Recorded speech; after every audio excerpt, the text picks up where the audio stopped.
بسم اللہ الرحمن الرحیم۔ تکوینی معاملات میں مختلف افراد ہوتے ہیں جن کو رجال غیب کہا جاتا ہے۔ اب ان کی تعداد میں اختلافات ہیں۔ 360 سے لے کے 1002 تک ہیں یہ لوگ۔ اب اس میں قیوم زمہ جو کہلاتا ہے وہ قطب الاقطاب یا قطب المدار ہوتا ہے، اور تکوینی معاملات جو تعلق رکھتے ہیں لوگ، وہ فرماتے ہیں کہ قیوم زمہ وہ ہوتا ہے کہ اللہ تبارک و تعالی کی تجلی جس کے قلب پر ہوتی ہے اور اس سے فیض تقسیم ہوتا ہے۔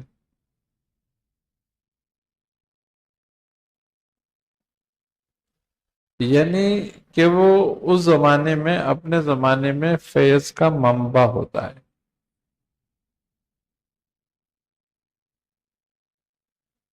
بعض اوقات اس کو معلوم ہوتا ہے اور بعض اوقات اس کو معلوم نہیں ہوتا۔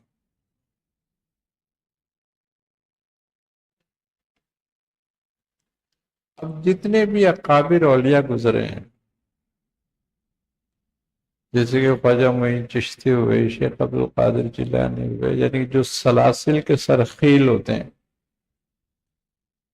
تو ان کے لیے غالب گمان ہوتا ہے کہ وہ اس منصب پر ہوتے ہیں۔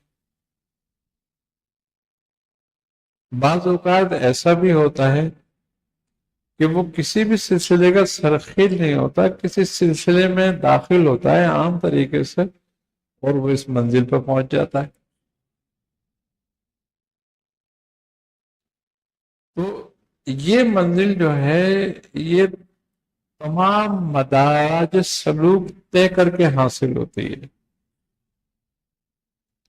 اب کچھ ایسے بھی لوگ ہوتے ہیں جو بالکل ان کو کوئی جانتا نہیں ہے اور وہ اس منصب پہ ہوتے ہیں، اور کچھ لوگ ایسے ہوتے ہیں کہ ساری دنیا ان کو جانتی ہے، خلقت جانتی ہے، وہ اس مقام پر ہوتے ہیں۔ تو قیوم زماں کا بیسکلی فعل یہ ہے کہ اس کے اوپر تجلی ہوتی ہے، اور وہ تجلی پھر اس سے تقسیم ہوتی ہے۔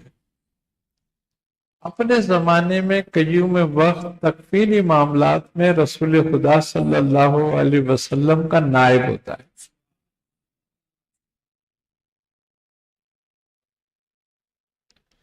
اب قطبیت کے دو مرتبے ہیں،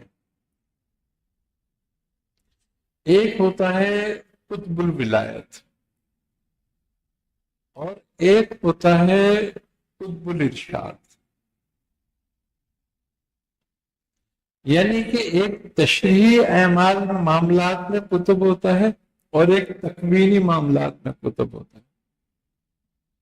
جو تشریحی معاملات میں قطب ہوتا ہے اس کو قطب الارشاد کہا جاتا ہے، وہ مسند و ارشاد پر ہوتا ہے، اور اس کو لوگوں کی رشد و ہدایت کا کام سونپا جاتا ہے۔ تو وہ اپنے زمانے میں لوگوں کی ہدایت کرتا ہے، اور وہ قطب الارشاد تمام واعظ اور ارشاد اور نصیحت کرنے والوں کا سرخیل ہوتا ہے اس وقت میں۔ قطب ولایت جو ہوتا ہے اس کا معاملہ تکوینی ہوتا ہے، وہ تمام کتب جو ابدال کتب وغیرہ ہوتے ہیں وہ ان کا سرخیل ہوتا ہے، اور قطب الارشاد کو فیض قطب ولایت سے ہوتا ہے۔ تو یہ ایک نظام قدرت کا بنایا ہوا ہے جو اچھا اب جو تکوینی معاملات ہیں ان کو تعینات غوث کتب ابدالوں کو تعینات دنیا میں جو کیا جاتا ہے تو ان کو ایک خاص ذمہ داری ہوتی ہے ان کی خاص ذمہ داری یہ ہوتی ہے کہ تکوینی معاملات میں شیاطین کا دخل نہ ہو.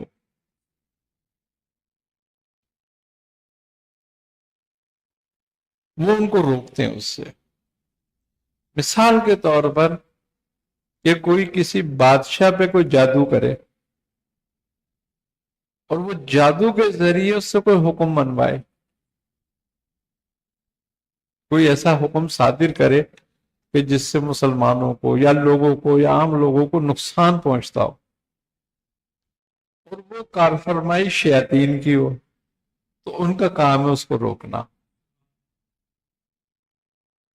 اسی طریقے سے وہ تکوینی معاملات میں کہ شیطانوں کا عمل دخل نہ ہو، جادوگروں کا عمل دخل نہ ہو، شیاطین وغیرہ اس میں دخل اندازی نہ کر سکیں، ان کو تصرف ہوتا ہے اس پر.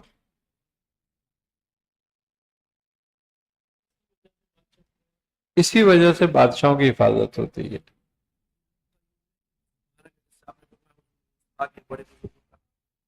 ہر دور میں ہونا ضروری ہوگا نا. ہر دور میں کئیوں میں جمع ہوتا ہے. کتنے پیدا ہو رہے ہیں بہت زیادہ جالب قوت زور پکڑے بظاہر. تو کیا روحانیت یا یہ جو صاحب لوگ ہیں روحانیت کمزور پڑ گئی ہے یا خاموشی کا حکم ہے، یہ کیا مانتے ہیں؟ دیکھو جتنے بھی تکوینی معاملات ہیں یہ امر سے تعلق رکھتے ہیں، عالم امر سے. اور آپ وہ کھڑے ہوں گے، مختلف فرقے بنیں گے، ان سے شر پیدا ہوں گے، لوگ گمراہی کا دور بڑھے گا، شیاطین کا لوگوں کے مزاج پہ لوگوں کے نفس پہ غلبہ زیادہ ہوگا. وہ ہو رہا ہے. اور اس میں وہ لوگ بھی علماء بھی متاثر ہوں گے، اولیاء بھی متاثر ہوں گے. آئی نا سمجھ بات؟ تو یہ سارے معاملات ہوں گے. اس میں یہ نہیں ہو رہا کہ وہ کمزور پڑ گئی روحانیت، لیکن بتدریج سب کچھ ہوتا ہے.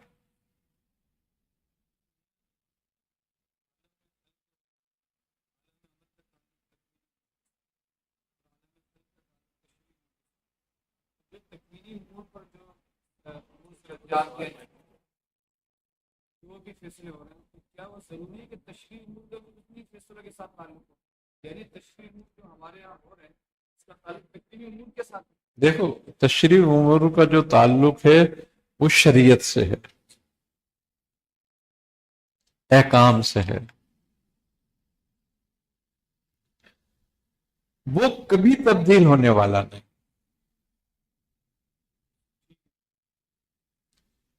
جو اصول دین ہیں وہ کبھی تبدیل ہونے والے نہیں. شریعت کبھی تبدیل ہونے والی نہیں. لیکن اس کے دو مرحلے ہیں. ایک مرحلہ یہ ہے کہ عمل کرنا اور ایک مرحلہ ہے عمل نہ کرنا.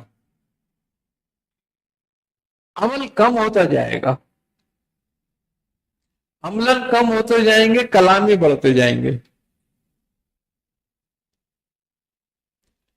جس سے عقیدوں میں بھی کمزوری آئے گی، عقیدوں کو بچانا بھی مشکل ہوگا. اب ظاہر سی بات ہے کہ تکوینی معاملات تو یہ ہے نا کہ اب مثال کے طور پر ہم اپنے اختتام کی طرف بڑھ رہے ہیں، دنیا اپنے اختتام کی طرف بڑھ رہی ہے نا. اب جب دنیا اپنے اختتام کی طرف بڑھ رہی ہے تو اس کے اختتام سے پہلے جو نشانیاں رسول خدا صلی اللہ علیہ وسلم نے فرما دی ہیں ان کا ظہور تو ہوگا. اور آپ نے فرمایا کہ آخری دور میں کتنی بے دینیت پھیل جائے گی، کتنے فتنے فساد پھیلیں گے. اب یہ جب اپنے عروج کو پہنچ جائیں گے، یہود و نصارہ کا غلبہ ہوگا، مسلمان بے توقیر ہو جائیں گے. اب آپ دیکھو نا کہ آپ 57 ملک ہیں مسلمانوں کے کم و بیش، کس ملک کو کوئی اتھارٹی ہے؟ کوئی اپنی مرضی سے اپنا حکم چلا سکتا ہے؟ ہل بھی نہیں سکتے. یہود و نصارہ کا غلبہ ہو جائے گا. تو جب یہود و نصارہ کا غلبہ ہوگا تو وہ غلبہ کرنے کے لیے ہمیں منتشر کریں گے، ہمیں گروہ میں تقسیم کریں گے، تو اس پہ پیسہ خرچ کریں گے. آج وہ کیا ہو رہا ہے کہ ہم گروہ در گروہ تقسیم ہوتے جا رہے ہیں، گروہ در گروہ تقسیم ہوتے جا رہے ہیں، جس کا نتیجہ جو ہو رہا ہے. اب رہ گئی بات تکوینی امور میں، کیا یہی سب کچھ ہے؟ یہ بات ہے نا. تو تکوینی امور ہی تو رسول خدا صلی اللہ علیہ وسلم کو دکھائے گئے تھے، جو اس دور میں آپ نے بشارتیں دی تھیں.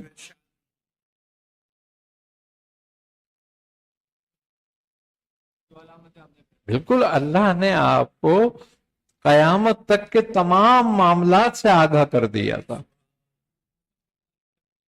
سب کا تعلق تکوینی عمر سے تھا. اب اس میں اہل تکوین کیا کر سکتے ہیں؟ ان پہ ڈیوٹی اسی کام کی ہے. یہ بات ہے بس. اب رہ گئی بات ان حالات میں ہمارا کیا کام ہے، کیا کردار ہے. تو مدارس ہوں یا خانقاہیں ہوں، سب کا کردار اس وقت استقامت ہے، ڈٹ کے کھڑے ہونا، استقامت کے ساتھ. دیکھو، ایک ابابیل نے اپنی چونچ میں پانی بھرا اور وہ نار نمرود کو بجھانے کے لیے نکلی. تو شیطان نے اس سے کہا کہ تو جو یہ اپنی چونچ میں پانی بھر کے لے جا رہی ہے، تو کیا اس سے نار نمرود بجھ جائے گی؟ اس نے کہا میں بھی جانتی ہوں نہیں بجھ سکتی، میرے اس قطرے کی کوئی حیثیت نہیں ہے، لیکن جب کل ابراہیم کے دوستوں کا ذکر آئے گا تو میرا نام ضرور آئے گا اس میں. تو ہمارا اتنا ہی کام ہے اس میں، اس وقت میں، کہ ہم عقیدے کی حفاظت کریں، ہم اس پہ ڈٹ کے کھڑے ہوں، استقامت سے رہیں، کیونکہ فتنے دن بہ دن بڑھ رہے ہیں. اور اس وقت استقامت سے رہنا مشکل ہو رہا ہے.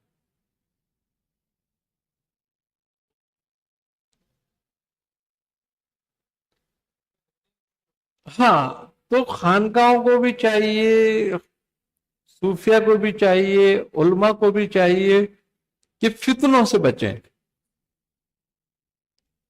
اور اپنے کاز پر توجہ رکھیں. بس ایک اصلاح ہو چاہے 1 لاکھ کی، اپنا کام کرتے اپنا کام کرتے رہیں. دیکھو، اللہ انبیاء علیہ السلام کو بھیجتا تھا بالخصوص اسی مقصد کے لیے بھیجتا تھا نا، کہ بھئی لوگوں کو توحید کی تعلیم دو. اب جب انبیاء آتے تھے تو کتنے لوگ قبول کر لیتے تھے؟ اگر وہ لاکھوں کو تعلیم کر تبلیغ کرتے تھے تو سینکڑوں میں قبول کرتے تھے لوگ. اور بعض اوقات تو ایسا ہوتا تھا قبول کرنے والے پھر جاتے تھے بعد میں پھر، لیکن ان کی ذمہ داری جو تھی وہ پوری کرتے تھے. ان سے یہ سوال نہیں ہوتا تھا کہ کتنے لوگ قائم رہے، ان سے یہی سوال ہے کہ کتنے تک پہنچایا. بس ہمارا بھی یہی کام ہے کہ کتنوں تک پہنچا دیا. یہ جملہ استقامت کا ہے کہ کتنوں تک پہنچا دیا، کتنے قائم رہیں گے یہ ہمارا کام نہیں ہے. جس کو وہ ہدایت دے گا اس کو کام بھی رکھے گا، کام قائم بھی رکھے گا، لیکن اس کا پیغام تو ہم پہنچا دیں. تو ہماری ڈیوٹی یہی ہے کہ ہم جتنی ہو سکیں اپنے دین کی، مسلک کی خدمت کریں. پھر دوسری بات، اس وقت میں سب سے جو اہم بات ہے نا، وہ مسلمانوں کی یکجہتی ہے، اتحاد امت ہے. اس کی ضرورت ہے کہ ہم چھوٹے چھوٹے معاملوں میں آپس میں متفرق نہ ہو. دیکھو ایسا ہوتا ہے، ایک گھر میں 4 بھائی ہوتے ہیں، چاروں کے نظریات الگ الگ ہوتے ہیں، چاروں کے الگ الگ سوچیں ہیں، چاروں کے الگ الگ ارادے ہیں، چاروں کی الگ الگ خواہشیں ہیں. اب اگر ہم یہ دیکھ رہے ہیں کہ بھئی ہم میں سے کوئی ایک بھٹک رہا ہے، چاہے وہ اپنی خواہش کی وجہ سے بھٹک رہا ہے، چاہے اپنی کم علمی کی وجہ سے بھٹک رہا ہے، چاہے اپنا کوئی مقصد حاصل کرنے کے لیے الگ ہو رہا ہے، تو ہمیں اس کی اصلاح کی ضرورت ہے، نہ کہ ہم اس کو الگ کر دیں.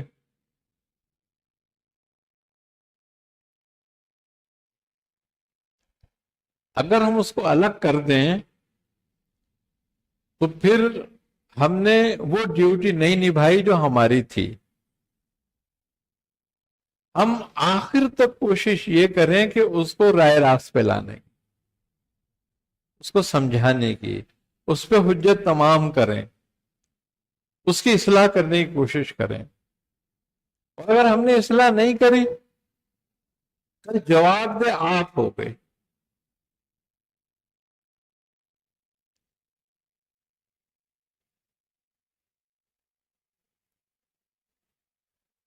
آئی نا سمجھ؟ ہمارا کوئی اعضا جسم کا زخمی ہو جاتا ہے تو ہم اس کی مرہم پٹی کرتے ہیں یا نکال دیتے ہیں باہر؟ آخر تک کوشش کرتے ہیں جب تک کہ یہ نہ ہو جائے کہ بھئی اب اس کا نکالنا ضروری ہو گیا، اور یہ نہیں نکلا تو تمہاری زندگی کو خطرہ ہو گیا، باقی پورا جسم بھی تباہ ہو جائے گا اس سے، لہذا اب اس کو نکال دو. تب نکالا جاتا ہے. جب تک کہ اصلاح کی امید ہوتی ہے، جب تک نہیں نکالا جاتا. تو اس وقت اتحاد کی ضرورت ہے. تو اگر کوئی ہم میں بھٹک بھی رہا ہے تو ہماری کوشش ہونی چاہیے کہ اس کو ہم واپس لائیں.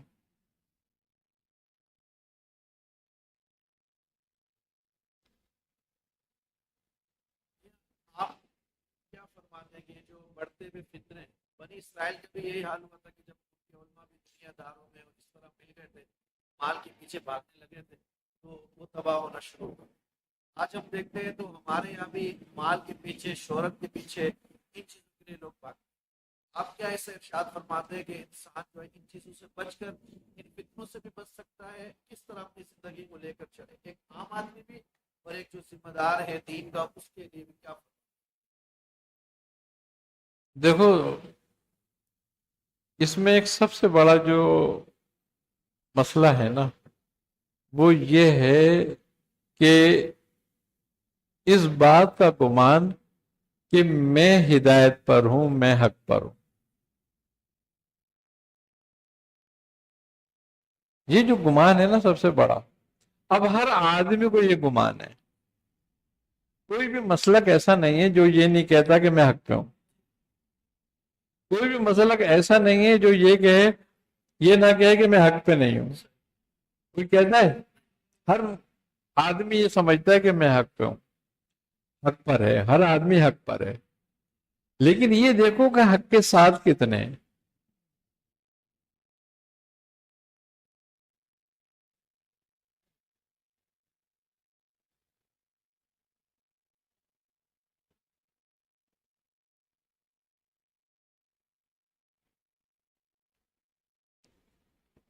ہمیں فروعی مسائل پہ جھگڑنے کے بجائے اتحاد کریں.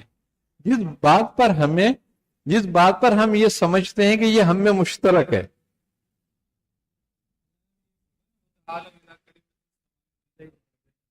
بس کہ جو بات تم میں مشترک ہو اس پہ ایک ہو جاؤ، اس پہ جمع ہو جاؤ.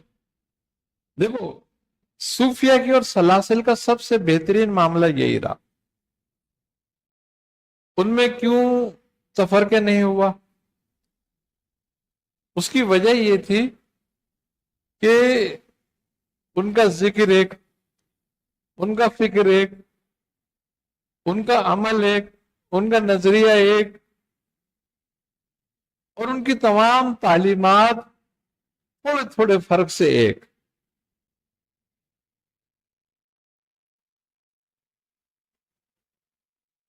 عقیدہ ایک،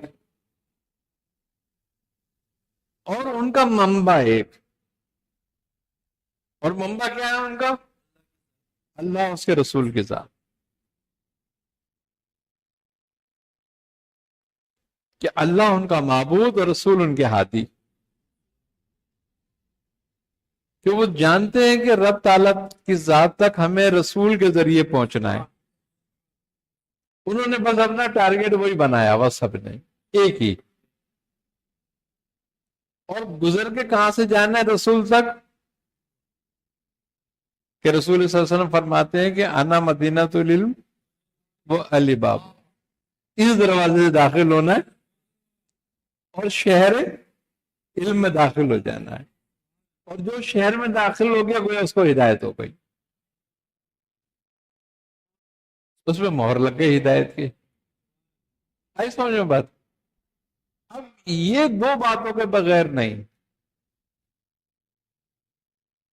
ایک رسول اللہ کی محبت اور ایک ان کی اطاعت۔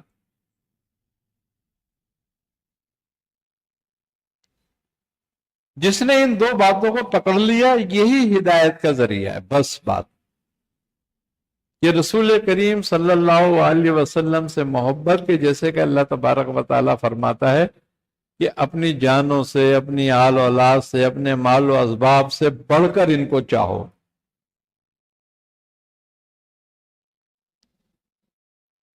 تو یہ محبت ہے، جب تم میں محبت پیدا ہوگی تو وہ ہدایت کا منبع ہے، آٹومیٹک ہدایت تمہیں حاصل ہو جائے گی ان سے، اور جب ان سے ہدایت حاصل ہوگی وہی دروازہ اللہ تک جا رہا ہے۔ جس کو رسول کی محبت حاصل ہو گئی اس کو اللہ کی ہو گئی، لیکن زبانی کلامی نہیں، عملاً۔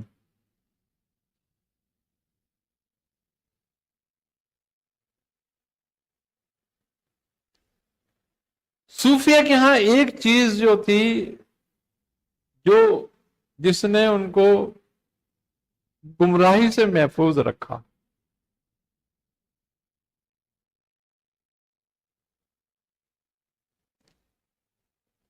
وہ تھی انکساری، عاجزی۔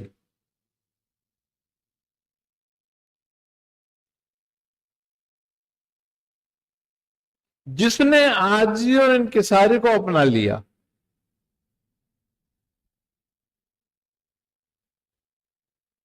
اور رسول کی اطاعت محبت کے ساتھ کر لی، کامیاب ہو گیا۔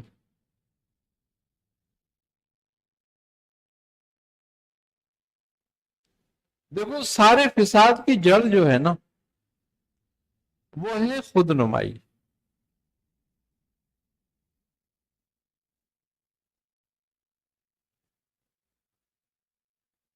یعنی دنیا کی محبت، دنیا میں اپنا آپ کو جاننا، اپنا شہرہ کرنا،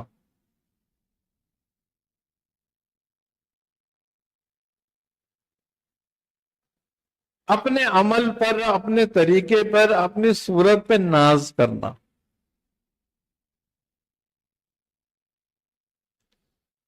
بزرگ کہتے ہیں کہ بدنگاہی تین قسم کی ہے۔ عام طور پہ لوگ ایک قسم کی جانتے ہیں نا، کہ کسی غیر محرم کو دیکھنا، یہی ہے نا۔ وہ کہتے ہیں کہ یہ سب سے کم درجے کی بدنگاہی ہے، ایک اس سے بھی بڑا درجہ ہے بدنگاہی کا۔ تو صوفیہ کہتے ہیں کہ اس سے جو بڑی بدنگاہی ہے وہ دوسرے کے عیب دیکھنا،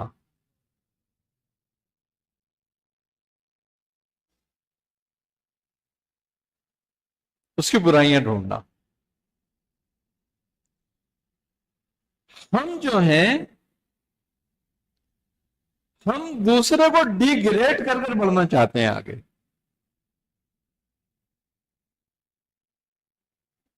جبکہ ایسا کبھی نہیں ہوتا.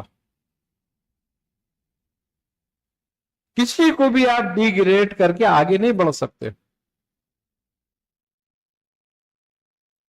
یہ جاہلوں کا عمل تو ہو سکتا ہے، اہل علم کا نہیں ہوتا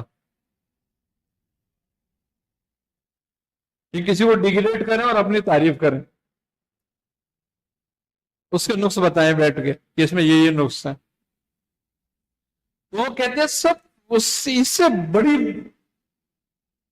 جو ہے بدنگاہی وہ یہ ہے کہ تو دوسرے کے عیب کو دیکھے. اور صوفیہ کہتے ہیں کہ اس سے بڑی بدنگاہی جو ہے وہ یہ ہے کہ تو اپنی نیکیوں پہ نظر رکھے،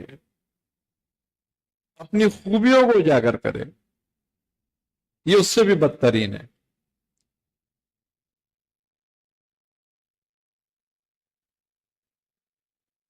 یہی سب سے بڑی فساد کی جڑ ہے.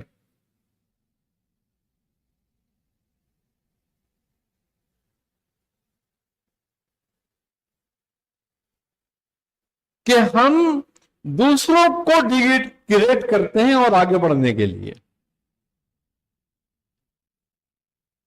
اب آگے بڑھنا کیوں چاہتے ہیں؟ زیادہ شہرت ہو، زیادہ عزت ہو. جب زیادہ شہرت ہو، زیادہ عزت ہوگی، زیادہ لوگ جانیں گے تو زیادہ مال و اسباب کے راستے بنیں گے.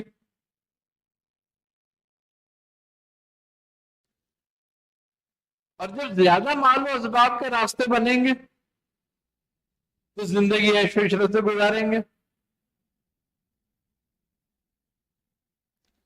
تو بیسک کیا آیا اس سب کا؟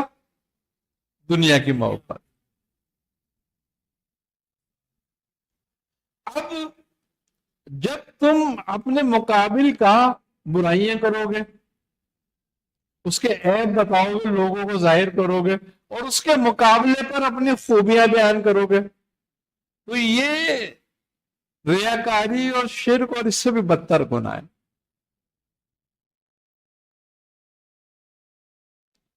کیونکہ جب ہم کسی کی برائی کرتے ہیں تو اس میں وہ عیب بھی بتاتے ہیں جو اس میں نہیں ہوتا، یعنی کہ بہتان لگاتے ہیں اس پہ.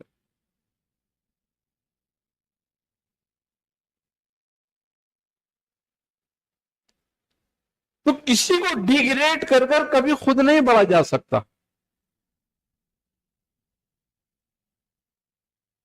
کیوں؟ عزت کا جو مقام بڑھنے کا ہے نا، جس کو کہتے ہیں کہ عزت کے ساتھ بڑھنا آگے، وہ ہے انبیاء کا طریقہ.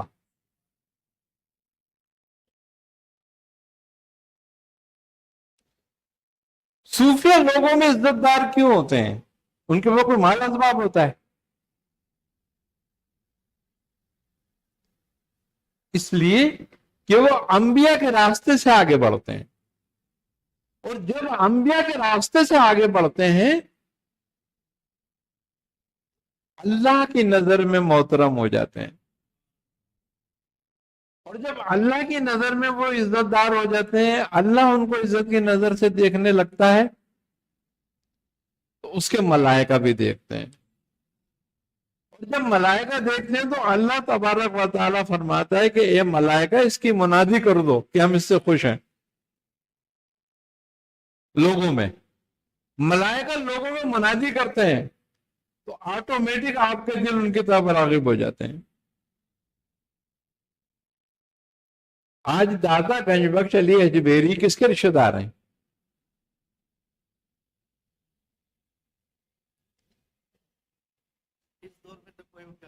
اس دور میں تو کوئی بھی نہیں ہے. اور کس کے نام وہ اپنی جائیداد و وراثت کر گئے؟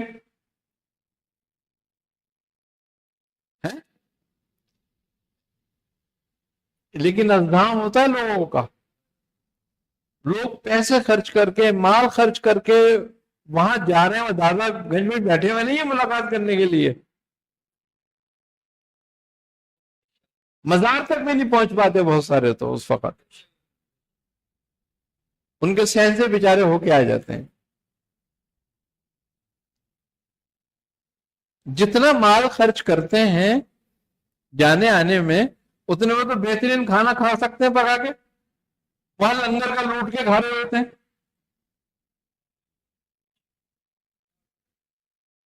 یہ محبت کس نے ڈالی ہے؟ یہ اللہ کی طرف سے ڈالی گئی ہے کہ اللہ ان سے خوش ہے، راضی ہے، اور جن سے رب راضی ہے ان سے خلق راضی ہے.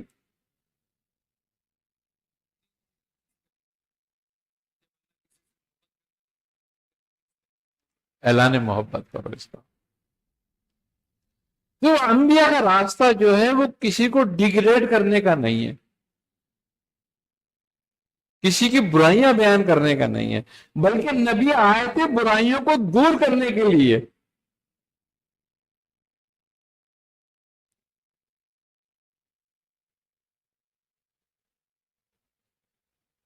نبی آئے تھے بے علموں کو علم دینے کے لیے.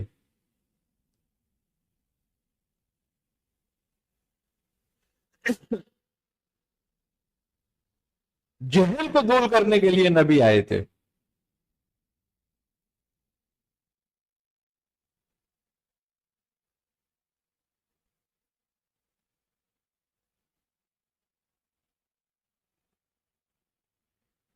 تو نبی کا یہ طریقہ تو نہیں تھا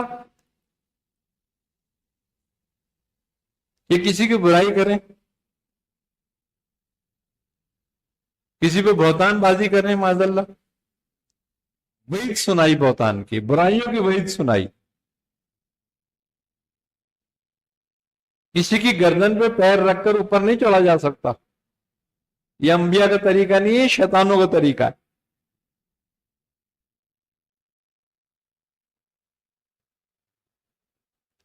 تو سارے فساد کی جڑ دنیا کی محبت ہے.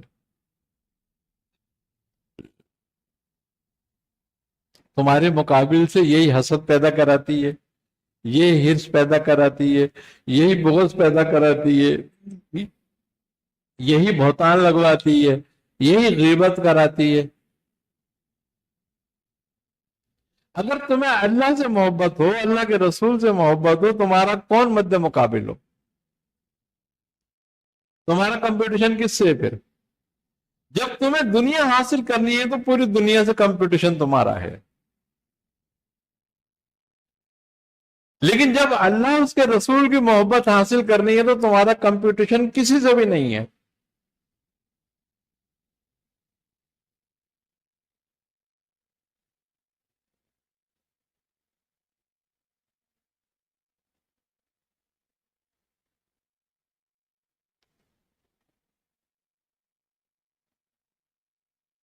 پورا دین اگر دیکھا جائے کہ دین کا مقصد جو ہے وہ دو باتوں میں، اور دو باتیں کیا ہیں؟ الاطاعت اللہ، شفقت خلق اللہ.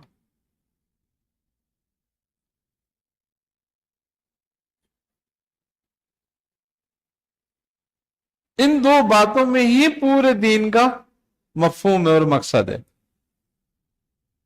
اللہ تم سے چاہتا ہے میری اطاعت کرو، میری خلق سے محبت کرو، جھگڑا ختم ہو گیا. اب تم خلق کی برائیاں کرو، تم خلق میں عیب نکالو، تم خلق کو ذلیل کرو، تو اللہ تم سے کب راضی ہوگا، خوش ہوگا؟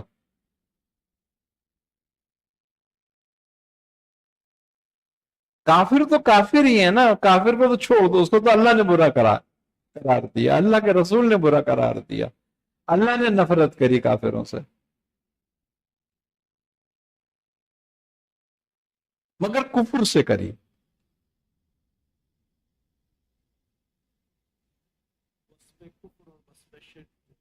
اس سے کری ہے. وہی کافر اگر شرک سے توبہ کر لے، وہی کافر اگر کفر سے نکل جائے تو اللہ کا پیارا ہو جاتا ہے. اللہ نے وصف سے کری ہے نفرت. تو ہم میں ایمان لانے کے بعد بھی وہی وصف موجود رہے اگر،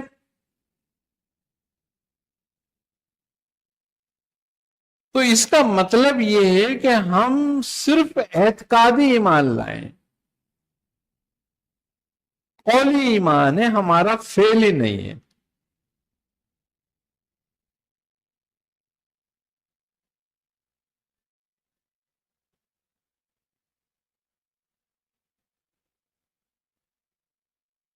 یہی باتیں جو ہوتی ہیں، یہی باتیں فساد کی جڑ ہیں۔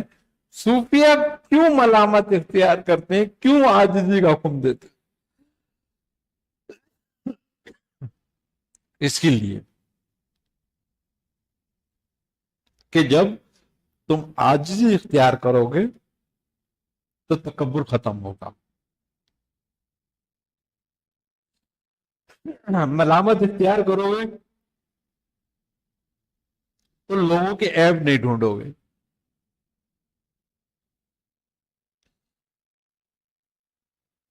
دنیا حاصل کرنے کے یہ اسباب ہیں، ہر چیز کے سبب ہوتا ہے نا، اسباب ہوتے ہیں کہ کس چیز کو کس سے حاصل کیا جائے گا۔ دنیا حاصل کرنے کے ذریعے یہی ہے۔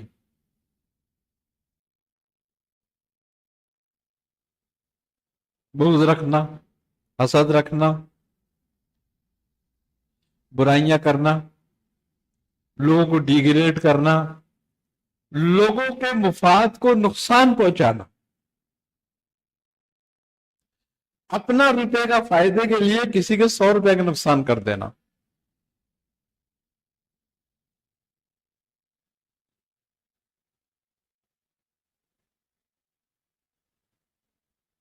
آج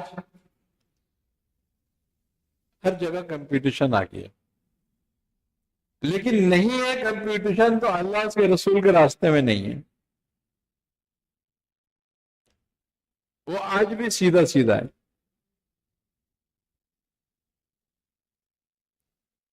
اس پرفتن دور میں بھی سب سے آسان کام اللہ اور اس کے رسول کی اطاعت ہے، سب سے زیادہ مشکل ہے، جبکہ لوگوں کی نظر میں اگر یہ دین بیسیکلی ہے کیا چیز؟ دین بیسیکلی جو ہے وہ ضابطہ حیات ہے، بہترین زندگی گزارنے کا طریقہ دین ہے۔ اگر آپ دین پر آ جاتے ہیں تو آپ کی تنگدستی یہ ختم ہو جاتی ہے، آپ آج جس دور میں ہیں یہ دور مراتوں کا دور ہے، تعیش کا دور ہے، جھوٹی شان و شوکت اور عزت اور وقت بنانے کا دور ہے۔ لیکن جب آپ دین پر آ جاتے ہیں، اطاعت پر آ جاتے ہیں، آپ آٹومیٹک ان سب چیزوں سے نکل جائیں گے۔ ہمیں رشوت کیوں لینی پڑتی ہے؟ اپنی ضرورتیں، اپنی خواہشیں پوری کرنے کے لیے۔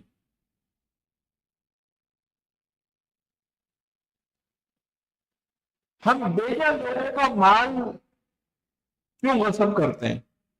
اپنی خواہشوں کے لیے۔ ہم غلط و فریب سے لوگوں کا مال حاصل کرتے ہیں اپنی خواہشوں کے لیے۔ یہ جو تعیش کی زندگی ہے اس کے اخراجات کیسے پورے ہوں گے؟ ان سب کو کرنے کے لیے ہمیں سب کچھ کرنا ہوتا ہے۔ کیوں کہ ہم یہ سوچتے ہیں کہ ہمیں لوگوں کو منہ دکھانا ہے۔ جب لوگوں کو منہ دکھانے کا وقت ہوتا ہے نا پھر اللہ بیچ میں سے نکل جاتا ہے، یہ فکر ختم ہو جاتی ہے پھر کہ اللہ اس کے رسول کو بھی منہ دکھانا ہے۔ اور اگر یہ بات پیدا ہو جائے کہ ہمیں اللہ اور اس کے رسول کو منہ دکھانا ہے تو لوگوں کو منہ دکھانے کی ضرورت نہیں پڑے گی۔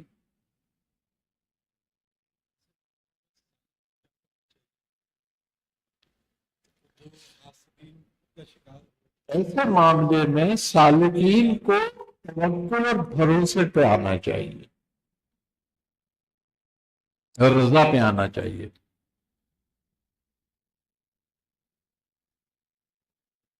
ایک بات ہے، پہلی بات یہ ہے کہ جب ہم یہ سمجھتے ہیں کہ سامنے والا مجھے نقصان پہنچا رہا ہے،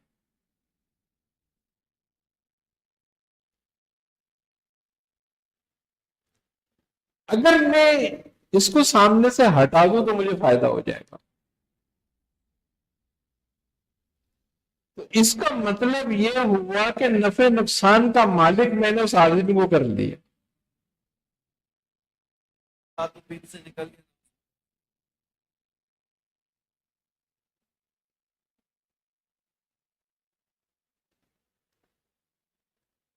نفع نقصان کا مالک کون ہے؟ اللہ تعالی. لیکن میں یہ علماً ہے، یہ بات میرے اندر عملاً نہیں ہے، مجھے علم ہے اس بات کا کہ بھئی اللہ نفع نقصان کا مالک ہے، لیکن میں سامنے والے کو سمجھ رہا ہوں. جب سامنے والے کو سمجھ رہا ہوں کہ یہ مجھے نقصان پہنچا سکتا ہے یا نقصان پہنچا رہا ہے، اس کو ہٹاؤں گا تو نفع ہوگا، مجھے فائدہ ہوگا، اس کو میں نے اس وقت اتھارٹی سمجھ لیا. اب میں جب اس کو ہٹانے کی کوشش میں لگ جاؤں گا تو اس کا مطلب یہ ہے کہ میں نے عملاً مان لیا اس کو. فعل کچھ اور ہے، قول کچھ اور ہے. اب میں نے اس کو عملاً مان لیا، اور کسی کو نفع نقصان کا مالک مان لینا، سمجھ لینا اور اس کو ہٹانے کی کوشش کرنا، دونوں صورتوں میں کیا بات ہے؟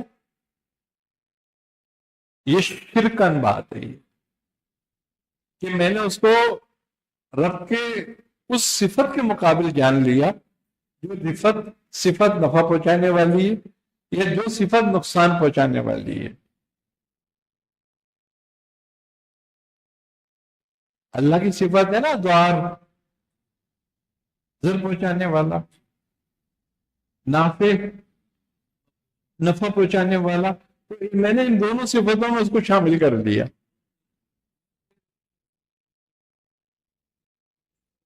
عالم اسباب کے جو اسباب کی سر کو ختم کر دیں. بالکل نہیں، یہ اولین درجہ. یہ اولین درجہ ہے. دوسری بات یہ ہے کہ ہم اس کو اس معنوں میں نہ لیں کہ اس کی وجہ سے ہمیں نقصان ہو سکتا ہے، اپنی حکمت عملی اسے اچھی بنائیں، اس کو ہٹانے سے، اس کی برائی کرنے سے، اس پہ بہتان لگانے سے، اس کو نقصان پہنچانے سے زیادہ بہتر ہے کہ اپنی حکمت عملی اچھی کریں.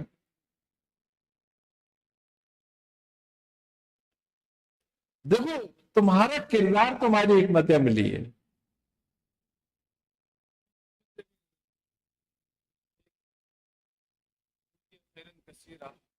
آپ نے فرمایا تھا حکمت بغیر تزکیے کی نہیں.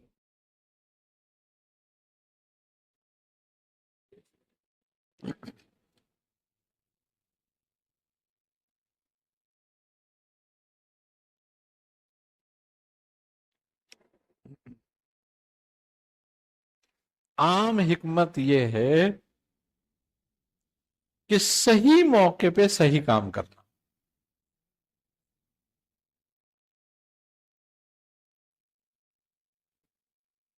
صحیح موقع پہ صحیح بات کرنا، وقت کے فیصلہ کرنا، یہ ظاہری حکمت ہے.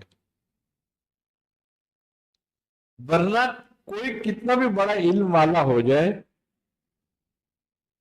وہ یہ فیصلہ اتنی آسانی سے نہیں کر سکتا کہ صحیح موقع کون سا ہے کون سی بات کرنے کا، اور صحیح وقت کون سا ہے کون سا فیصلہ کرنے کا. اللہ جس کو یہ صلاحیت عطا کر دے تو اس کو ظاہری حکمت حاصل ہو جاتی ہے. باطنی حکمت یہ ہے کہ خدا کی معیشت کو سمجھنا،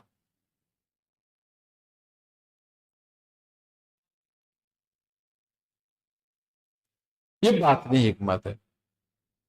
اور اللہ جس کو ظاہری حکمت دیتا ہے اگر اس کو صحیح یوٹیلائز کرتا ہے وہ تو باطنی حکمت تک پہنچ جاتا ہے.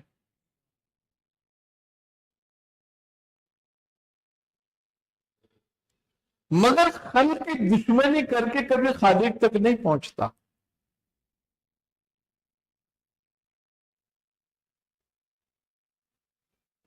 خلق کو اپنے راستے کی رکاوٹ سمجھ کر خالق تک نہیں جائے گا.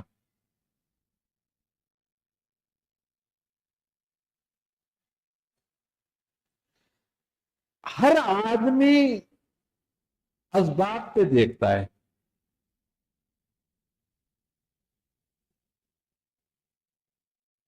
جب ہر آدمی سبب کو دیکھتا ہے تو پھر کافر اور مومن میں فرق کیا ہے؟ بھئی کافر بھی تو پہلے سبب ہی کرتا ہے اور سبب کو ہی دیکھتا ہے. انبیاء کا کیا طریقہ رہا؟ انبیاء پہلے خدا کی طرف دیکھتے ہیں پھر حکم آنے پر سبب کو کرتے ہیں.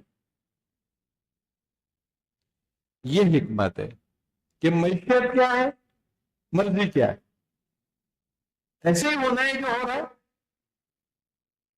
یہ تو تبدیلی آئی نہیں.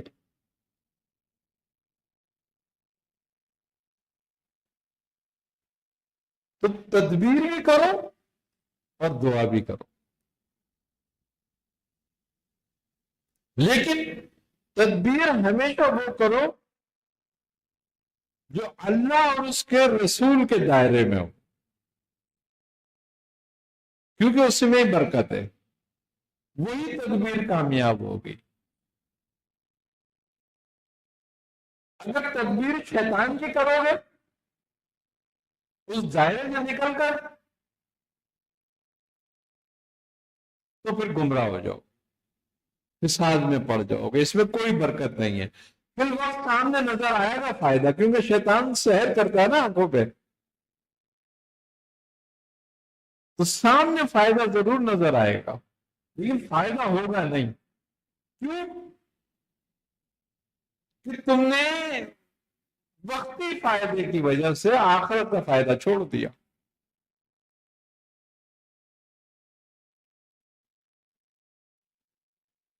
اگر اس دائرے سے باہر نکل کے تدبیر کی تو یہی حکمت ہے.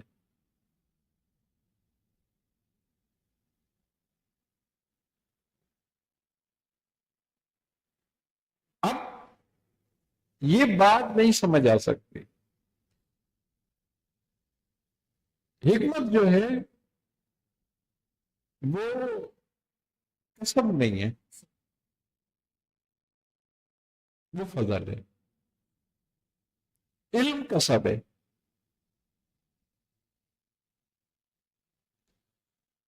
تو اب جو چیز کسب نہیں ہے فضل ہے، وہ کیسے حاصل ہو؟ کسب تو ہم کر لیں گے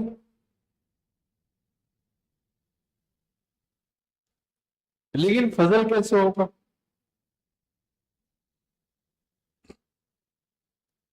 اس کا طریقہ یہ ہے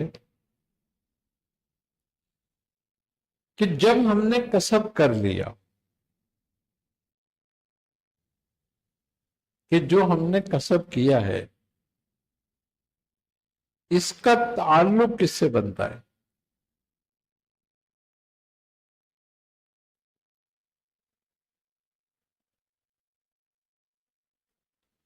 اس کا تعلق طریقہ نبوی سے بنتا ہے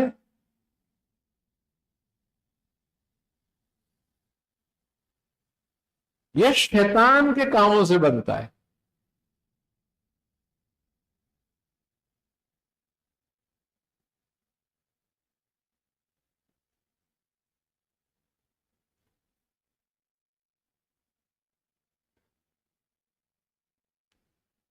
علم ایک ہی ہے.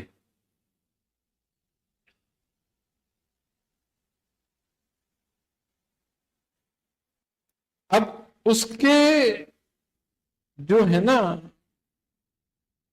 نتیجے تو ہیں. علم کا نتیجہ خیر بھی ہے، علم کا نتیجہ شر بھی ہے۔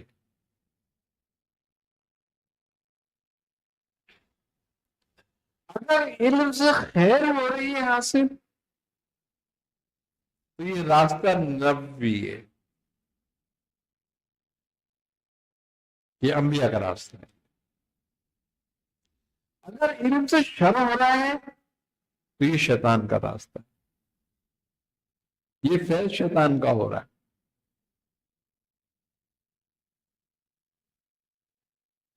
اب شیطان کا فیض کب ہوتا ہے؟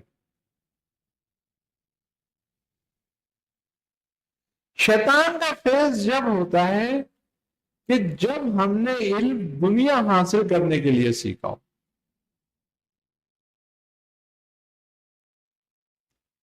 اور جب ہم نے علم اللہ اور اس کے رسول کو پہچاننے کے لیے سیکھا ہو تو اس کا خیر ہوتا ہے۔ اب جتنی گمراہیاں پھیلائی ہیں یا جاہلوں نے پھیلائی ہیں،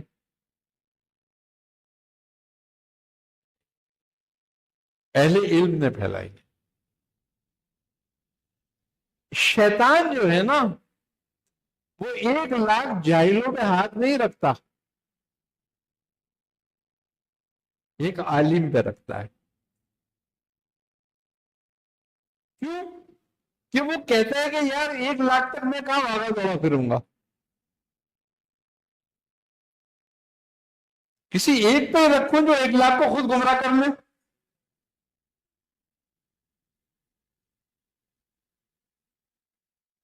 تو جس پر وہ ہاتھ رکھتا ہے اس میں تاثیر کیا پیدا ہوتی ہے؟ اس میں تاثیر یہ ہوتی ہے کہ اس کے دل میں جو ہے نا 2 چیزیں جاگ جاتی ہیں۔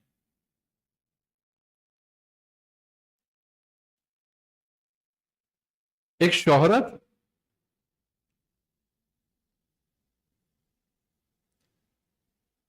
کی طلب، اور ایک اپنی برتری اور تکبر کی، کہ میرے مقابلے میں کون ہے۔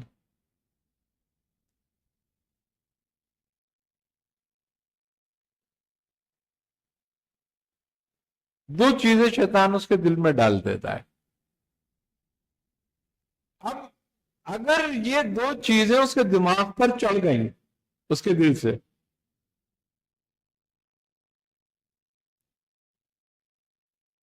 تو اب وہ آ گیا پوری طرح قابو میں۔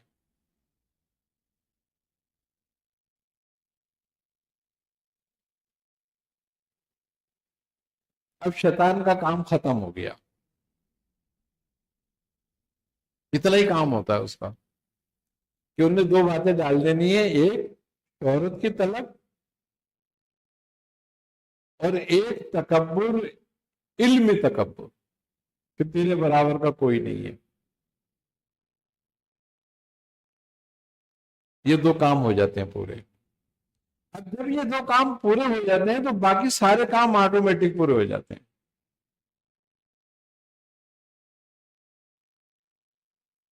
تو سمجھ لو یہ آ گیا اب اس گروہ میں۔ اب اس سے کہے گا کہ جب تو اتنا صاحب علم ہے تو تیری پہچان تو ہونی چاہیے نا، کوئی نیا راستہ نکال۔ تو وہ کوئی نیا گروہ تیار کرے گا،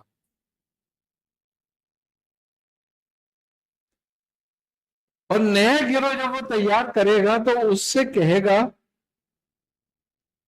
کہ تیرے ہی گروہ ہدایت پر ہے، تو نے لوگوں کو ہدایت دے دی، علم کا حق ادا کر دیا اپنا۔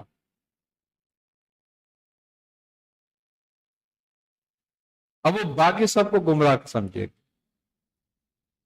اب وہ اپنا ایک گروہ اپنا الگ تیار کر لے گا، لاکھوں لوگوں کو وہ گمراہ کر دے گا۔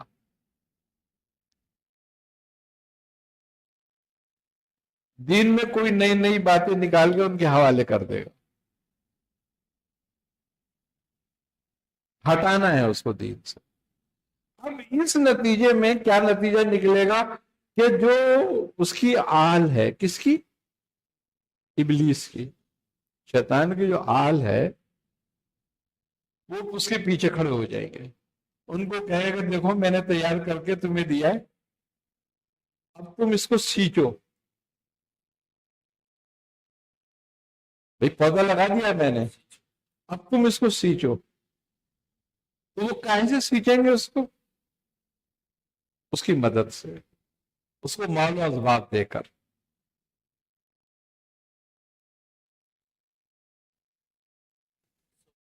سہولتیں دیں گے اس کو آگے بڑھنے کی۔ اب دونوں تینوں کام مل گئے، شہرت بھی ہو گئی، دولت بھی مل گئی، اور گمراہ بھی ہو گئے لوگ۔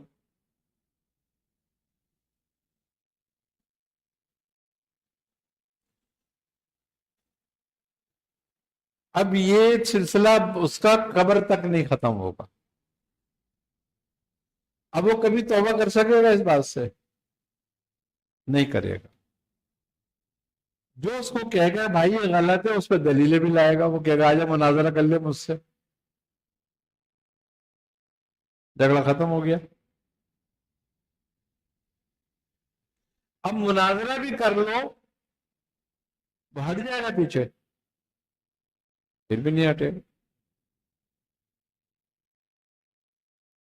یہ پختہ ہو گیا اور اس کا گروہ پختہ ہو گیا اس کے پیچھے۔ شیطان اتنے لوگ ایک ساتھ گمراہ نہیں کر پاتا، نہ اتنے پکے کر پاتا، ان نے ایک کے ذریعے سب کو پکا کر لیا۔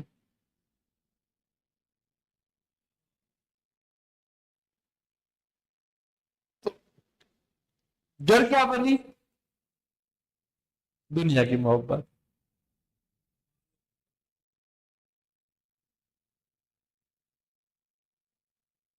اب یہ کب تک رہتی ہیں چیزیں کا خطرہ؟ جب تک نفس کا تزکیہ نہیں ہوتا۔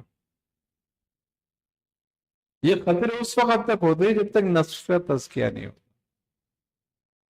انسان میں 3 خطرے ہمیشہ رہتے ہیں اس راستے پر، جس کو ہم سلوک کا راستہ کہتے ہیں۔ ایک خطرہ جو ہے وہ ہر کو ہے، باقی 2 خطرے جو ہیں وہ اہل ذکر کو ہیں۔ خطرے 3 ہیں۔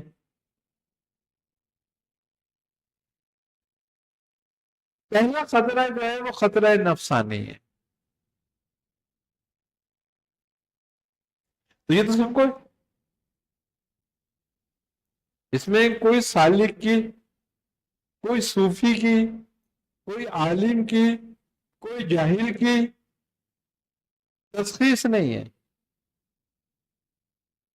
سب پہ ہے یہ خطرہ۔ دوسرا خطرہ خطرہ شیطانی ہے، اس میں عام آدمی مبتلا نہیں ہوتا، کیونکہ عام آدمی کے لیے تو اس کا نفس ہی کافی ہے۔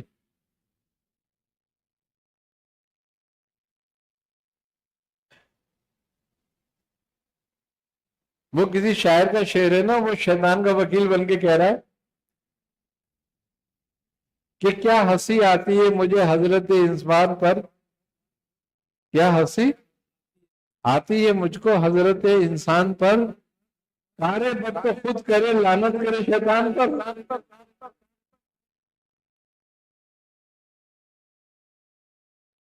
تو اس کے لیے تو اس کا نفس ہی کافی ہو جاتا ہے، عام آدمی کے لیے تو، کیونکہ وہ اس کی برائی اس کی بھلائی کو نہیں سمجھتا۔ شیطان جن کے لیے ہے نا وہ ہے اہل علم۔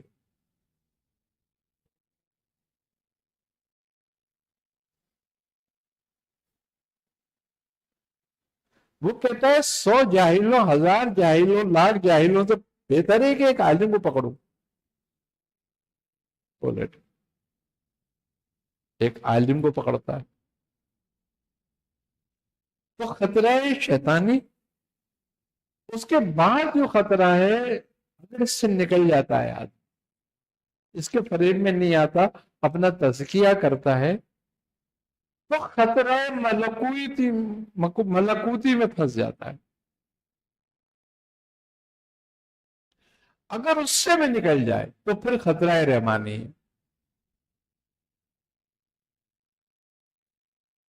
اب وہ دو خطرے جو ہیں وہ نہ عالم کے ہیں نہ عوام کے، وہ اہل ذکر کے ہیں. جو اپنی مدارج میں آتے ہیں، اب راستے پہ آتے ہیں، اس راستے پہ پیدا ہوتے ہیں، ظاہر ہوتے ہیں. ظاہر ہوتے ہیں. وہ آزمائشیں ان کی پھر آتی ہیں اس پر. لیکن عام دو جو خطرے ہیں اس سے اصل بچنا ہے، کیونکہ ان دو خطروں سے نہیں بچے تو تیسرے تک نہیں پہنچو گے. اب عوام کو تو پہلے ہی خطرے میں ڈھیر کر دیتا ہے، اور ایک عام صوفی کو بھی، ایک عام عالم کو بھی.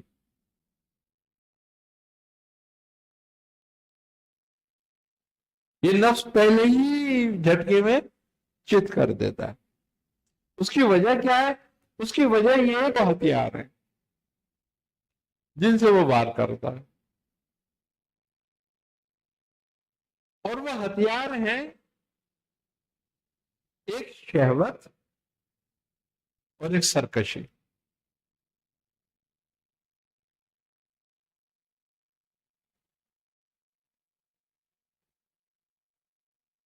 اب سرکشی کو اطاعت سے اور شہوت کو بھوک سے قابو کر سکتے ہو. آج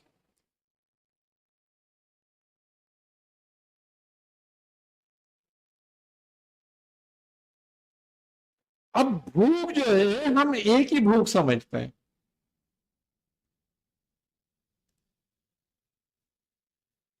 اور وہ ہے روٹی کی بھوک.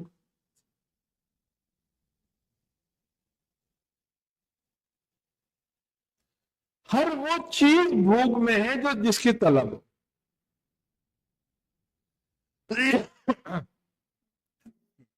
تمہارا جسم، تمہاری عقل جس چیز کو طلب کرے ہر وہ چیز بھوک ہے.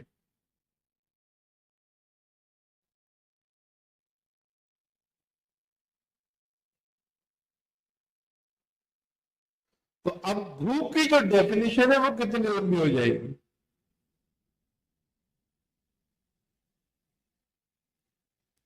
تو سب سے بڑی بھوک جو ہے وہ ہے دنیا کی طلب.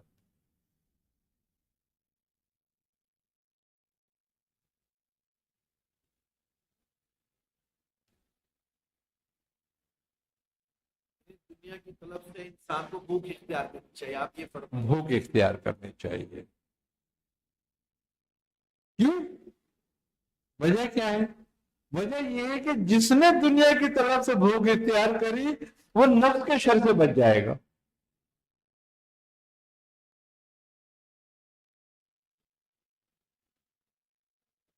دیکھو، پیٹ کی بھوک ایک روٹی بجھا دیتی ہے،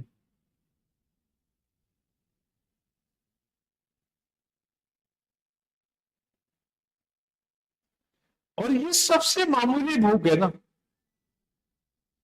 جو ایک روٹی سے بجھ جائے. اب ایک روٹی سے کس کا نقصان ہو رہا ہے؟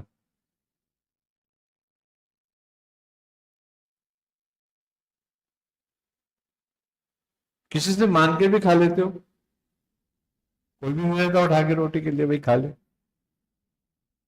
وہ یہ سمجھتا ہے کہ مجھے نیکی مل رہی ہے، تمہارا پیٹ بھر گیا ایک روٹی سے، تمہاری بھوک ختم ہو گئی. یہ چھوٹی سی بھوک ہے، مگر اس بھوک کے لیے بھی پناہ مانگی گئی ہے.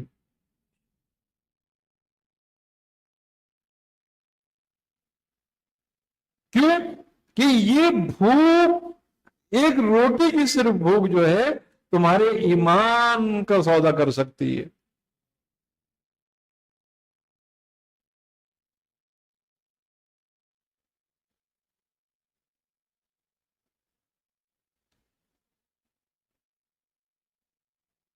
تمہیں اپنا دین بدلنے میں مجبور کر سکتی ہے ایک روٹی کی بھوک.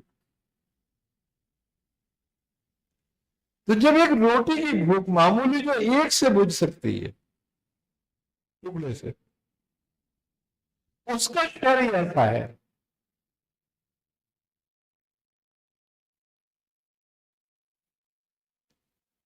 تو دنیا کی بھوک کا کیا عالم ہوگا؟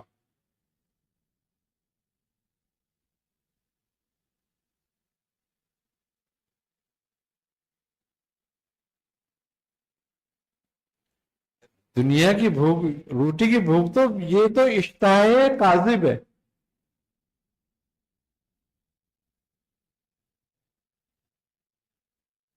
اور دنیا کی بھوک اشتہا صادق ہے.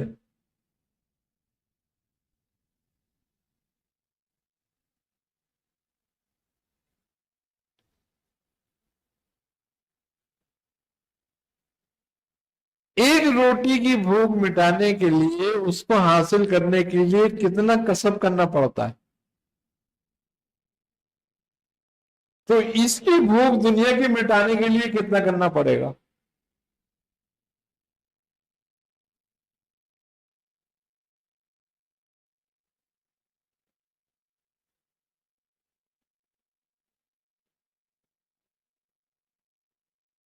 تو اس بھوک کا علاج کیا ہے؟ جو اشتہا صادق ہے.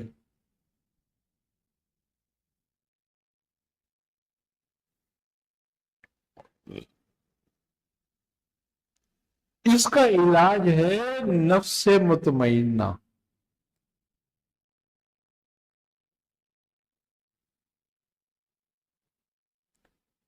اللہ نے کس کو دوست کہا ہے؟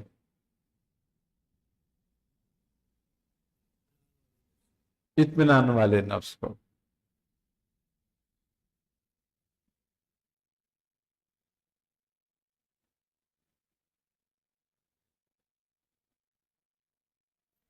جس کو اطمینان والا نفس حاصل ہو گیا، وہ اس بھوک سے نکل گیا. پھر اس کو یہ بھوک تنگ نہیں کر سکتی.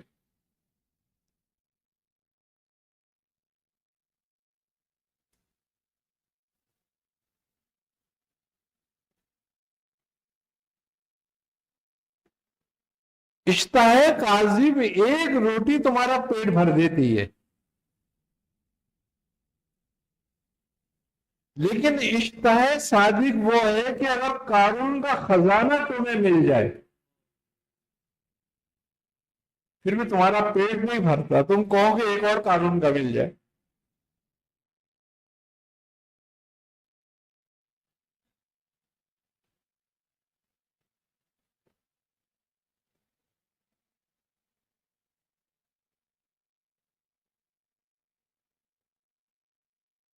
یہ نہیں بجھتی. اس کو کون بجھاتا ہے؟ صرف 2 مٹھی خاک جب وہ ڈالی جاتی ہے.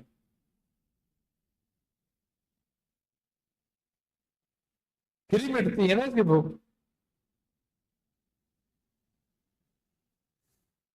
تو وہ مجاہد اکبر ہے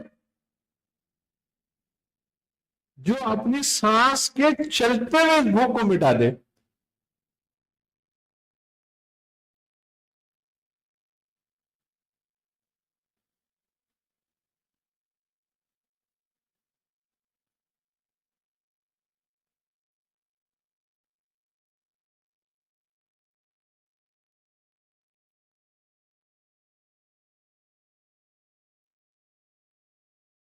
کیوں؟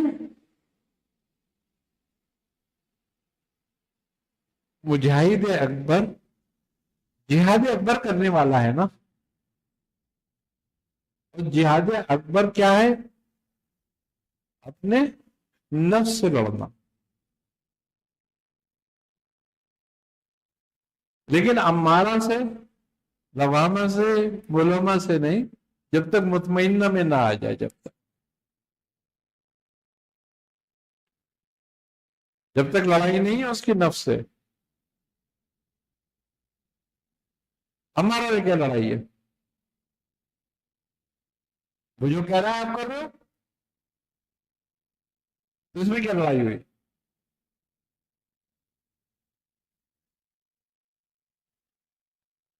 لوانا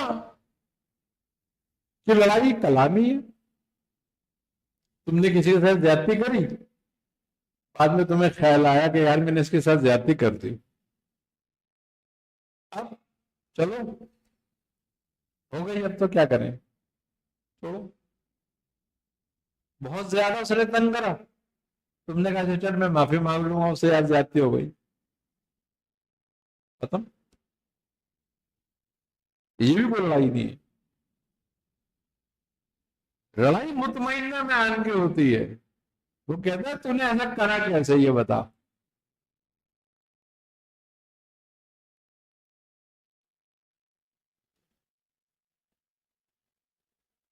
وہاں پتہ چلتا ہے کہ اللہ سے اطمینان ہے تجھے نہیں ہے. عملاً ثبوت دینا پڑتا ہے اللہ سے اطمینان کا کہ میں اپنے رب سے مطمئن ہوں.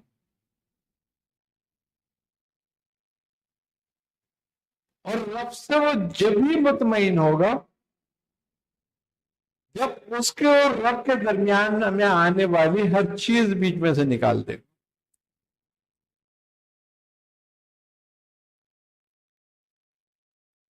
اور جب ہر چیز عملاً وہ بیچ میں سے نکال دیتا ہے نا، تو پھر دنیا اس کے لیے بے ضرر ہو جاتی ہے، پھر کو ضرر نہیں پہنچاتی. اس لیے کہ دنیا اس کی خواہش نہیں رہتی، ضرورت ہو جاتی ہے.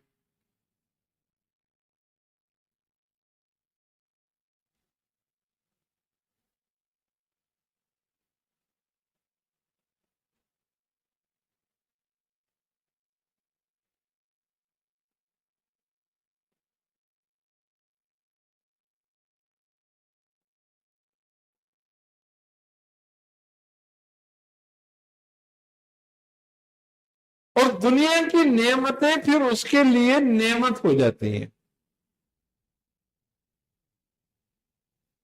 کیوں؟ کہ وہ اس کی طرف سے نہیں ہوتی نعمت، اس کی کوشش سے نہیں ہوتی، وہ رب کے فضل سے آ رہی ہوتی. اگر وہ چھن جائے تو ذرہ برابر اس پہ اثر نہیں ہوتا، اور اگر بڑھ کے مل جائے تو ذرہ برابر اثر نہیں ہوتا. نہ ملنے سے خوشی ہوتی ہے، نہ جانے سے غم. اس کی نظر اپنے رب پہ دیتی ہے. جیسے حضرت عثمان غنی رضی اللہ تعالیٰ عنہ کا واقعہ ہے، نفع و نقصان کا. کیا بالکل مطمئن تھے، نقصان کی خبر سنی تو آپ مطمئن تھے، نفع کی سنی تو آپ مطمئن تھے.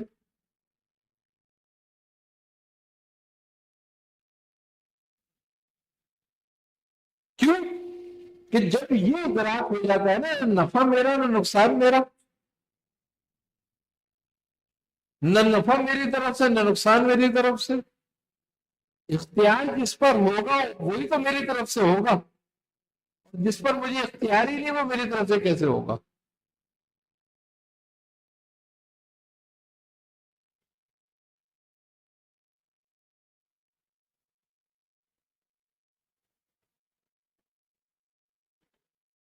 تو اس راستے پر آنے کے لیے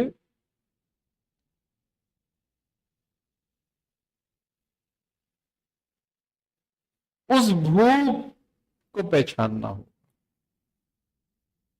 جو بھوک رب سے بھی غافل کر دیتی.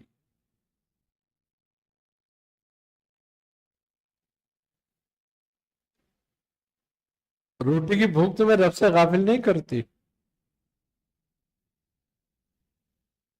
کسی نے باعث بستامی رحمت اللہ علیہ سے پوچھا تھا کہ فرعون نے خدائی کا دعویٰ کیوں کیا تھا؟ تو آپ نے فرمایا کہ فرعون نے کبھی بھوک نہیں دیکھی تھی، اس کو بھوک سے سامنا نہیں ہوا تھا.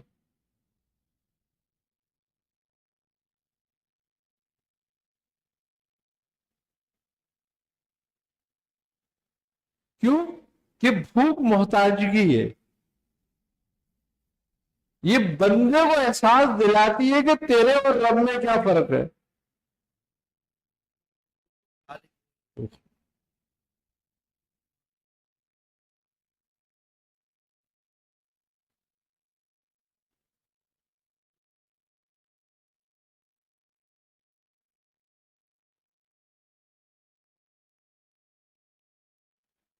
اللہ تعالیٰ قرآن میں عیسائیوں سے فرماتا ہے کہ جو تم نے خدا بنا لیے ہیں، یعنی کہ حضرت عیسیٰ اور مریم، تو کیا تم بتاؤ کہ وہ کھانا نہیں کھاتے تھے؟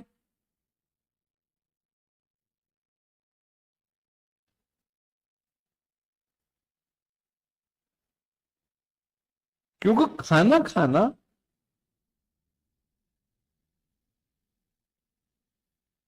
خلق کی پہچان ہے نا، کھانا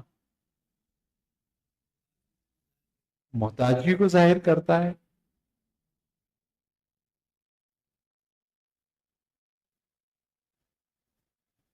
تو یہ تو تمہارے اندر یہ بھوک جو ہے، یہ تمہارے رب کا وہ بتاتی ہے فرق، کہ بندے میں اور رب میں فرق کیا ہے۔ اس لیے بندہ خدائی کا دعویٰ نہیں کر سکتا کہ اگر فرعون کو 4 دن بھوکا رکھا جاتا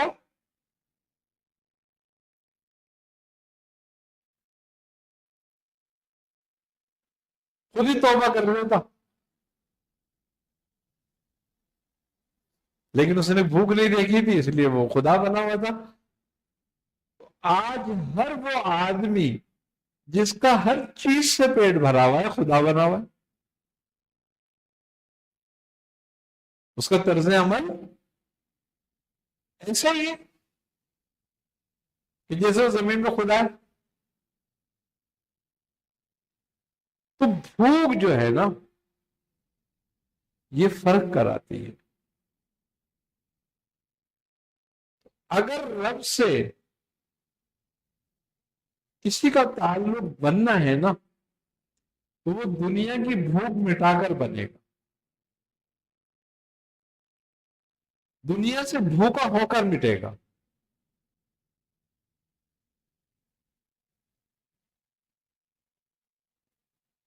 جس طرح آدمی روٹی زیادہ کھا لیتا ہے تو اس کو پھر اونگ آنے لگتی ہے نا، اس کے جسم میں کسالت پیدا ہو جاتی ہے، پھر وہ کسی کام کے قابل نہیں لیتا اور کہتا میں لیٹ جاؤں تھوڑی دیر بس،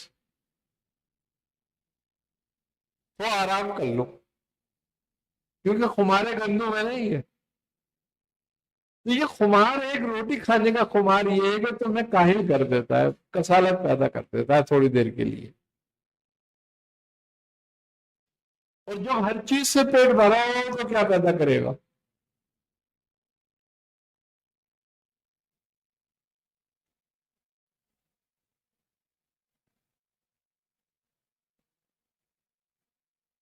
اسی لیے دنیا کی بھوک اشتہا صادق ہے کہ یہ کبھی نہیں مٹتی۔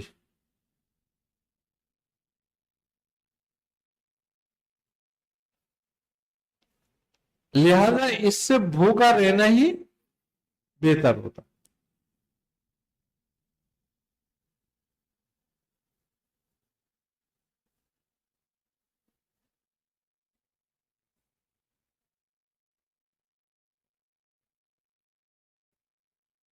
بزرگان اکرام نے 3 قول بیان فرمائے نا، کہ کم کھاؤ،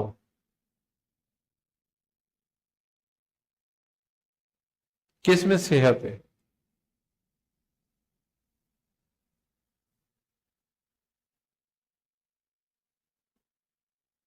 کم بولو، کس میں حکمت ہے،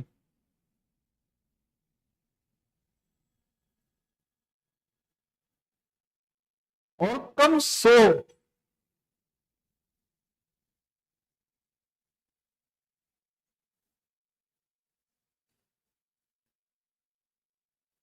کہ اس میں معرفت ہے،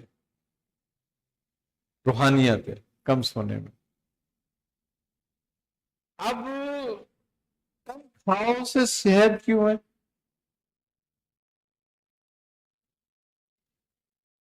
نبی کریم صلی اللہ علیہ وسلم فرماتے ہیں کہ مومن ایک آنت میں کھاتا ہے اور کافر 7 آنت میں۔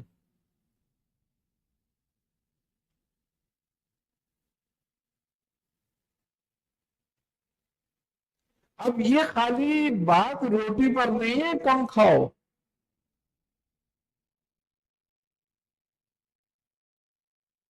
روٹی تم پیٹ بھر کے کھاؤ، اور ہو کے کھاؤ، ایک چھوٹی سی بات ہے، کوئی نقصان ہوگا کسی اور کو ہوگا؟ اسلام ہمیشہ اجتماعی بات کرتا ہے، انفرادی نہیں۔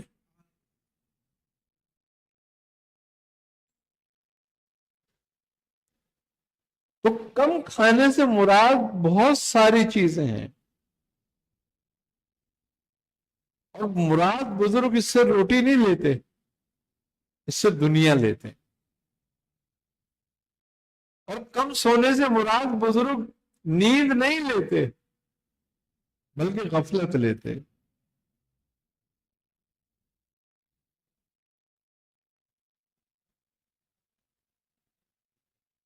اور کم بولنے سے مراد بولنا نہیں لیتے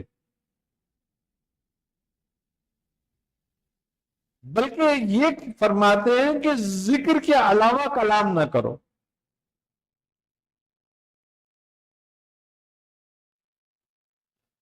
حد الامکان، جب ضرورت بہت ہو کلام کرنے کی تو کرو، نہیں تو وہ کلام کرو جو ہمیشہ رہے، جو یہاں سے لے کے وہاں تک موجود رہے، وہ کلام کرو، تو وہ کلام ذکر ہے، ورنہ خاموش ہو۔ کیوں کہ تمہاری خاموشی بھی عبادت ہو جاتی ہے، کب؟ جب تمہاری زبان سے دوسرا مسلمان محفوظ ہو جائے، لوگ محفوظ ہو جائیں، تمہاری زبان سے بہتان نہ نکلے، برائی نہ نکلے، لوگوں کی بے عزتی نہ نکلے، وہ الفاظ نہ نکلے لوگ جو لوگوں کی تکلیف کا باعث ہوں، تو آٹومیٹک یہ عبادت بھی ہو جاتی ہے۔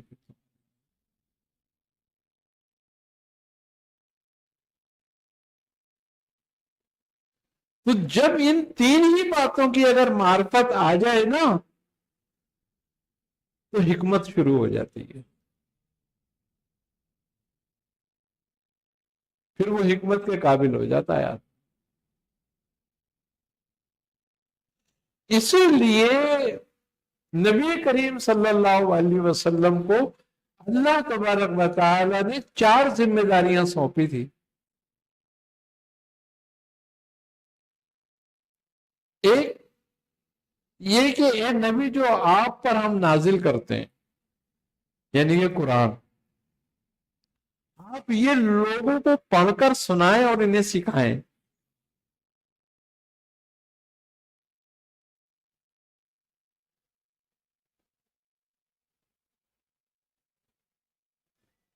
دوسری،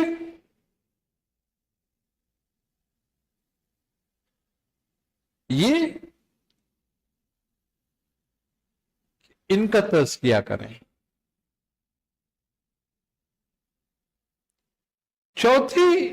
تیسری، ان کو حکمت سکھائیں۔ چوتھی، ان کو دعوت دیں، یعنی کہ ان سب کو دعوت دیں لوگوں کو اسلام کی، یہ بھی آپ کی ذمہ داری ہے۔ آپ یہ آیات ان کے سامنے پڑھ کے سنائیں اور ان کو سکھائیں، یہ بھی آپ کی ذمہ داری ہے۔ ان کا تزکیہ کریں، یہ بھی آپ کی ذمہ داری ہے، اور ان کو حکمت سکھائیں، یہ بھی آپ کی ذمہ داری ہے۔ تو اس میں تزکیہ کیوں ضروری ہو گیا؟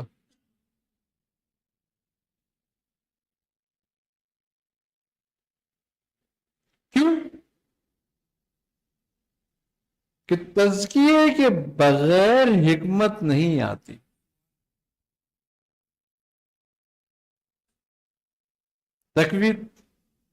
تزکیہ نہیں ہوگا حکمت حاصل نہیں ہوگی. کیوں کہ تزکیے کے بغیر بندہ نفس کا غلام ہے، چاہے اس کو کتنا علم کیوں نہ ہو، چاہے وہ پروفیسر ہو، ڈاکٹر ہو، کوئی بھی ہو.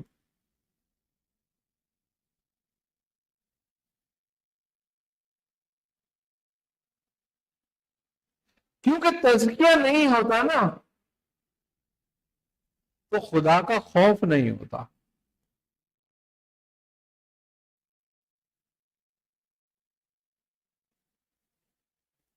اور اصلاح کے لیے، ہر علم کے صحیح استعمال کے لیے خدا کا خوف ضروری ہے.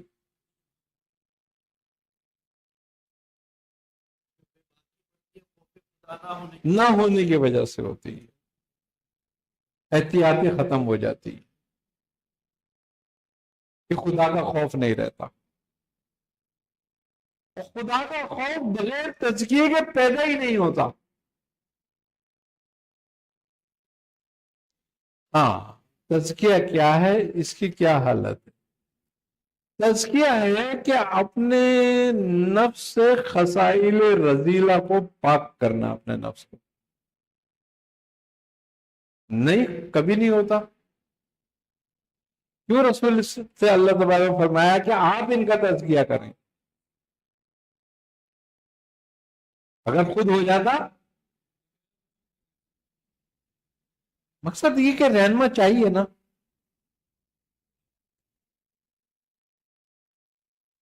اب یہی بات تھی کہ رسول خدا صلی اللہ علیہ وسلم کی صرف صحبت ہی تزکیہ کر دیتی تھی.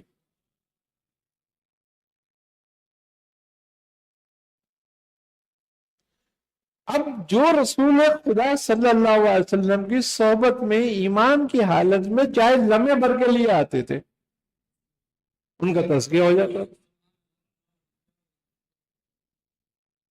اور اسی لیے مرتبہ صحابیت کسی عمل کے نتیجے میں نہیں ہے، یہ رسول کی صحبت کے نتیجے میں درجہ ہے. اور اسی لیے یہ انبیاء کے بعد سب سے افضل ترین درجہ ہے. کوئی ولی، کوئی عام آدمی، کوئی عالم، کوئی مفسر، کوئی بھی کتنی ہی عبادت کر لے، کتنے ہی بڑے درجے پہ چلا جائے، وہ قیوم زماں ہو جائے، لیکن ایک ادنا صحابی کے برابر نہیں ہے. اس کا مرتبہ یہ اس صحبت کا نتیجہ ہے. تو مقام صحابیت، مرتبہ صحابیت جو ہے یہ فضل الہی ہے، نہ تو کسب ہے. یہ رسول کی صحبت جس کو حاصل ہو گئی اس پہ فضل ہو گیا. اب یہ کسی بھی عمل کے نتیجے میں ظاہر نہیں ہوگا. اس مقام کو، اس مرتبے کو ہم کسی عمل سے نہیں تول سکتے. اور جو کوئی تولنے کی کوشش کرتا ہے وہ ایسے ہی کرتا ہے کہ جیسے کوئی پہاڑ پہ کھڑا ہو کے،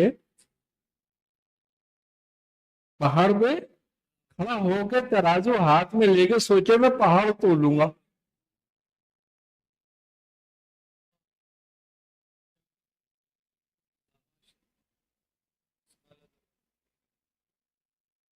تو وہ ہلاکت کا باعث ہوگا اس کی.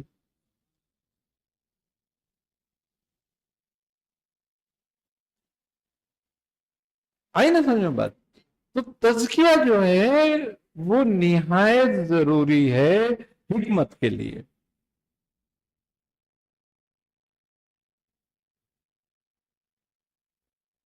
اللہ قرآن میں فرما رہا ہے نا، قد افلاح من تزکا، وہ فلاح پا گیا جس نے اپنا تزکیہ کیا.